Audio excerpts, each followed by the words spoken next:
Alhamdulillah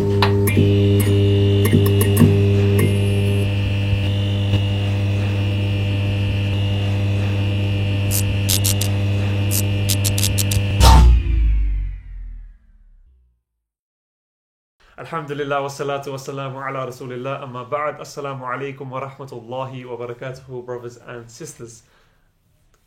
Oh, assalamu alaikum. Today, inshallah, we're going to be doing another Nasiyah session, and this one is on a little bit more of a serious topic than usual. And it's a bit of a recent, I wouldn't say pandemic because it's not like widespread, but you hear it quite often. It's been a topical discussion online on social media. People have been talking about it in WhatsApp groups, and exactly. It got some kind of attention. Yeah, and it's from one of the most serious things from the religion, which could potentially be one of the nullifiers of one's Islam, and that is the issue of hating or disliking something from the religion of Allah subhanahu wa ta'ala, whatever it may be. What is the ruling upon that? Even if the person who says that they hate this thing still does it, if that makes sense. For example, there's a lot of people, I would say particularly sisters, but although nowadays there's brothers out there too, who say that they dislike the idea of polygamy. Not just that they personally don't want to do it, or they actually dislike it, they hate it, they say no, this can't be from the religion, this is wrong, this is disgusting, wrong, it's unfair. Exactly, and they actually show dislike and hatred towards it, not only through their actions but also on their tongues. They explicitly say that. Likewise, to do with, for example, inheritance, there are people who say, why is it that generally speaking the son inherits more than the daughter? Why isn't it equal? Even though there's wisdoms behind all of these exactly things, right? It's not as it's an issue that needs to be looked into deeply, and then you would realize why. Okay, that makes sense. That's why it's distributed like that. For example, there are people out there who say that they hate the hijab, they dislike the hijab, but they wear it anyway. But they wear it, or some who don't wear it and they still hate it. So again, what is what does the religion have to say about this issue? Which is what we're going to be discussing today, inshallah ta'ala. Again, from the books, and inshallah we're going to give general principles, as the Quran and Sunnah give it, inshallah. And let's get straight into it. Okay. So where do you want to start? So, akhi, firstly, let's talk about the severity of disliking something from the religion. Yeah, the severity of disliking something from the religion. I have here with me some books. Okay, I have with me this book, Tafsir ibn Kathir. It looks like a pretty big book, right? But we're not going to use this book. That's not even the whole book. That's just one. Oh, this is one volume. There's one volume. There's there's eight volumes altogether. Yeah. So Tafsir ibn Kathir. We're not going to use this. We have Majmu' al-Fatawa by Ibn Taymiyyah rahimahullah. We're going to use this in a bit. We don't need to go to this right now. You see this? This is so small that it's not even one book. There's actually 4 books inside of here, as you can see. There's 4 books there. This is one of the most basic things that a person who wants to go and study the religion studies. In fact, the very first book that he studies is a book called Nawaqid al-Islam, which basically means the nullifiers of Islam. Okay, so if you was to go to the Prophet ﷺ's masjid, you would find the students who study in the masjid, in their thawb, they walk around with this book like this in their pocket. It's in their pocket, right? And they take it out and they're always memorizing it. And it doesn't get any more basic than this. Like, if you want to study Islam, this is where it starts, right? And one of the wisdoms behind this is like, okay, I'm a Muslim, I need to ensure that I remain inside Islam. I want to make sure I don't leave Islam. So then you learn the 10 out of this. There's other things, but the 10 most common reasons why a person's Islam may be nullified. So you learn that straight away. If you go to the 5th, as you can see, this actual book is so small that it's actually only 4 pages. Look at that, 4 pages out of the whole book. That's the rest of the book, yeah. And this is just 4 pages. The reason I'm showing you this is because I don't want some of you guys to be like, oh my days, this is extreme, this is shocking, where are you guys pulling this out from? I want to show you guys this is something that honestly children are taught. This is something children are taught. But sadly the thing is, we're just not taught the religion, which is why we don't know these things, right? So If you go to the 5th nullifier of Islam in this book, it mentions that the 5th nullifier is to dislike something, to hate something that the Prophet ﷺ came with, even if you do it, even if you do that thing. Now, I just want to, I'm sorry, and you probably don't want me to put you on the spot like this, but I really want to stress how simple this concept is, that you've memorized this, right? It's a book, this is something that you memorize, right? Yeah, So, can you just read it in Arabic for us? Like, I'm just only just so people can see, wow, this is the kind of book you can memorize. That's how simple it is. Don't say memorize, just say, can you read it from the book? Or do you think it would be good to have I think it would be good and it's powerful.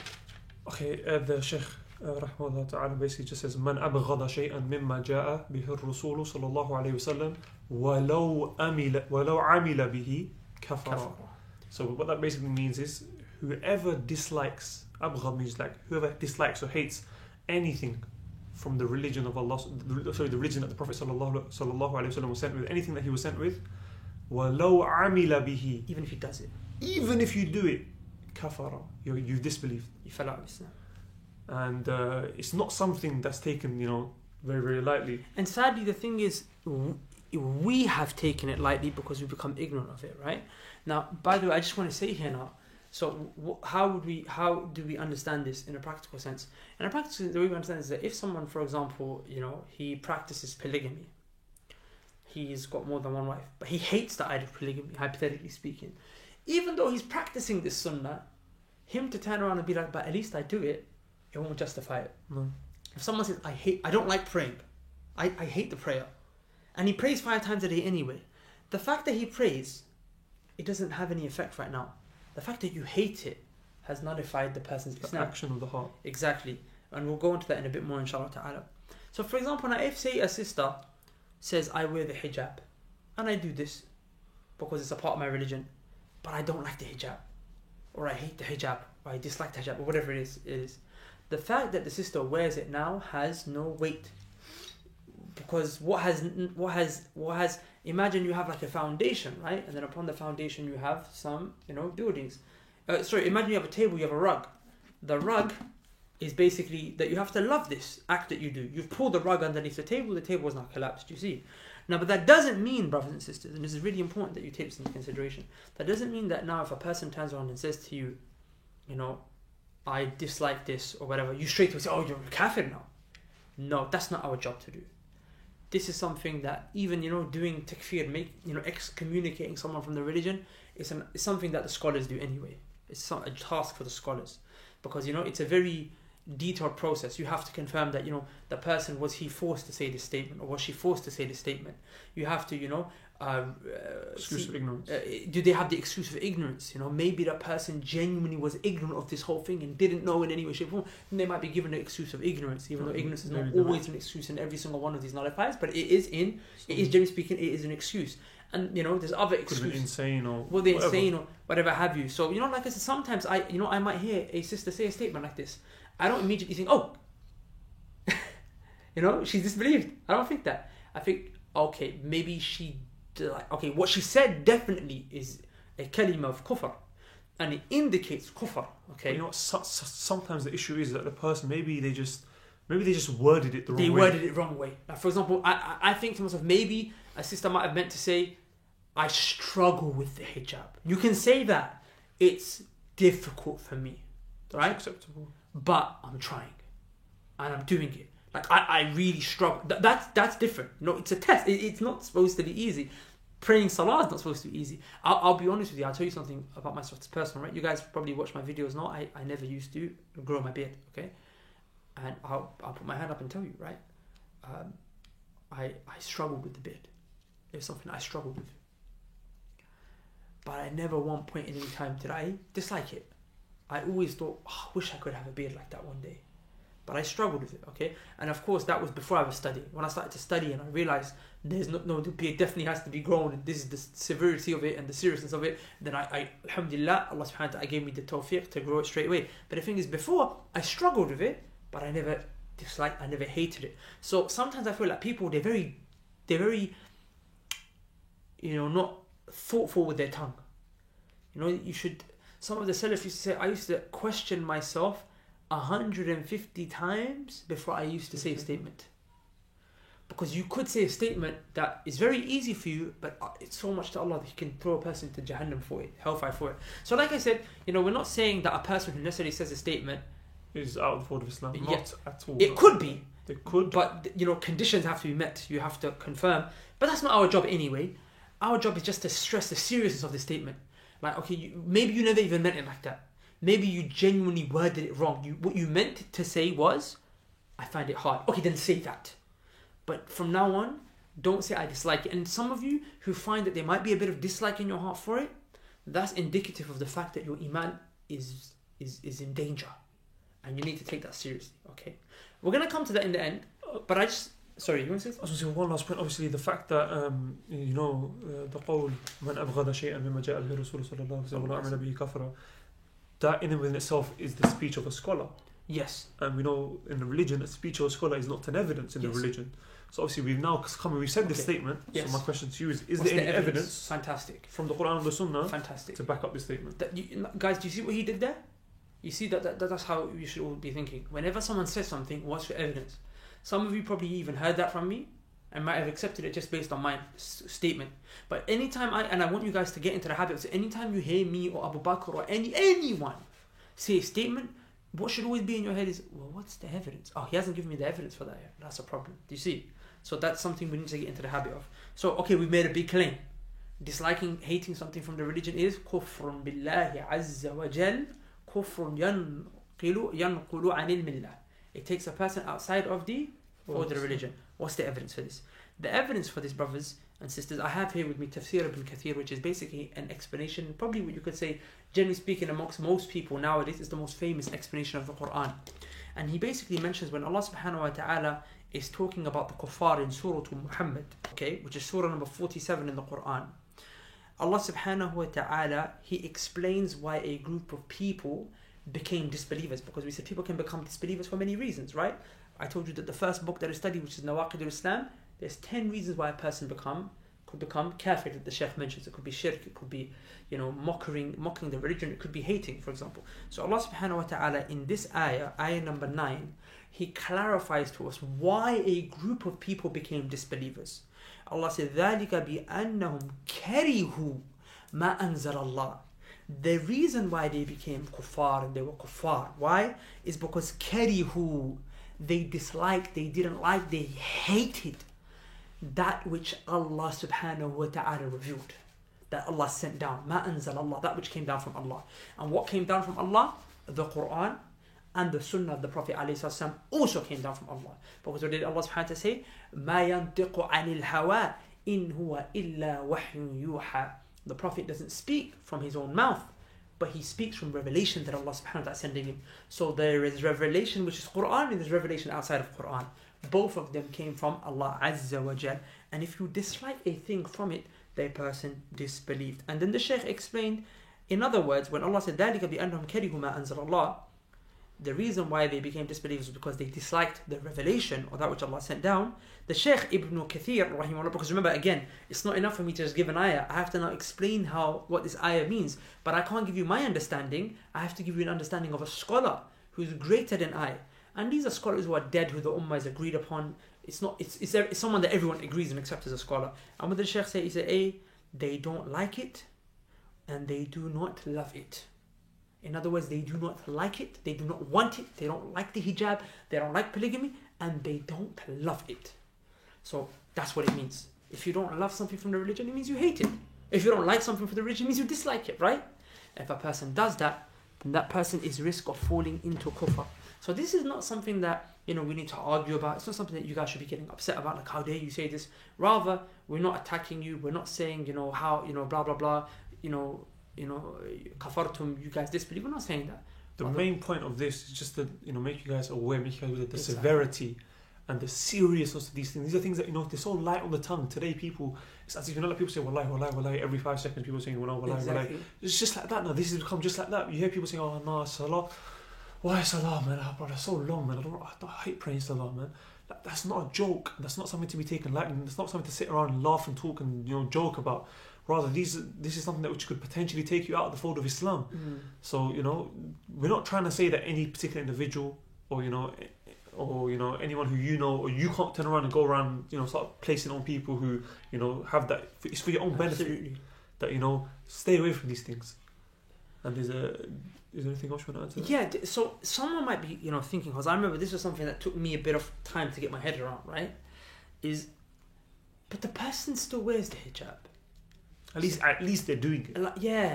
Surely they're better than the one who doesn't do it. Yeah, she don't like the hijab, she wears it. Or like the guy, at least he's praying 5 times a day. Okay, he doesn't like it, but I don't get it. His prayer doesn't count for anything. So the reason why, brothers and sisters, it doesn't count or it doesn't make a difference, because you have to understand in Islam, as Ahlul Sunnati wal Jama'ah, and we're all Ahlul Sunnati wal Jama'ah, inshallah ta'ala, which is the sect that will make it to Jannah, inshallah ta'ala. We are Ahlul Sunnah, so we believe that Iman, in other words, belief, it's located on 3 points on the human being. Iman is located on 3 points upon the human being. Iman is located in the heart, it's located in the tongue, and it's located on the entirety of the body. The limbs. The limbs. Okay? For example, what is an example of Iman on the body? It is prayer. You pray with your body, right? The fact that you pray, it is a sign of Iman. You wear hijab, right? The hijab is a sign of Iman because it's an act of the body. You go to Hajj. Hajj is an act of the body. Just that Hajj in itself is a sign of Iman. Do you see? Now, on the tongue, there's also signs of Iman. There are also manifestations of Iman, and that's reading Quran. Reading Quran is an act of the tongue. It's an act of belief on the tongue. So if I see a person reading Quran, I know he has Iman on the tongue. If I see a person doing dhikr or making dua, these are acts of the tongue, right? So I know straight away this person has Iman on the tongue. Now, Iman on the heart, and this is the foundation of it all. The asl of Iman. Iman on the heart is things that you can't necessarily see unless the person tells you what's in his heart. And that's things like love, when you love for Allah's sake. That's things like hope. That's things like fear. That's things like sincerity. These are all actions of the heart that you can't see. Do you see? And if a person wears the hijab, which one of these 3 does that fall into? It falls into actions of the body, right? Now, in order for that act of her wearing hijab to be accepted, she needs to have Iman in all 3 places. She needs to have Iman in the heart and the tongue and the body at the same time. It is not possible for a person to be called a believer and that person has Iman on the body and the tongue but not the heart. Or the person has Iman on the heart but he's got no Iman on the body. All 3 places Iman has to be found at the same time. So what I'm trying to say is that if your Iman gets nullified from your tongue, like you say something that's kufr akbar, for example, mocking the Prophet ﷺ. If you mock the Prophet ﷺ, this is kufrun billahi azza wa jal. Straight away the person will leave the fold of Islam.